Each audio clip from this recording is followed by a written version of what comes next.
Бришење на околу 9 точки од законот за влада што се однесуваат на техничката влада пред избори ќе побараат во понеделник од ВМРО ДПМН, кои упорно инсистираат на предвремено изборно соочување. Од партијата не прецизираат за кои точки поточно се работи, но потврдуваат дека се бара укинување на техничката влада договорена во Пржино и враќање на стариот изборен модел. Со тоа практично се откажуваат од министерските места кои им следуваат 3 месеци пред избори.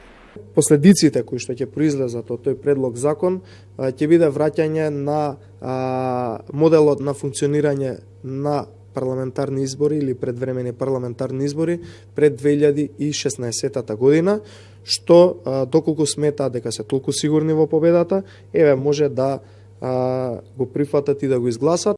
Од оваа партија остануваат на ставот дека за нив е прифатлив и предлогот на помалите партии за една изборна единица и отворени листи. СДСМ се согласуваат за една изборна единица, меѓутоа сега се со променен став за измени на законот за влада од пред 2 години, кога екс-премиерот Заев и самиот бараше пржинската влада да не постои. Категорично се против ваквите измени и против предвремени избори.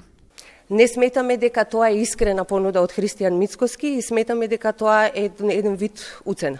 Сметаме дека време за предвремени парламентарни избори на вистина нема, односно дека ова не е тоа време, затоа што сме исправени пред 2 глобални кризи, како што е енергетската и здравствената криза. Моделот на пржинска влада беше воведен за изборите во 2016 година и со него најголемата опозицијска партија на 100 дена пред избори добива функции во извршната власт, меѓу кои 2 министерски во Министерствата за внатрешни работи и труд и социјала, како и 3 места на дополнителни заменици министри.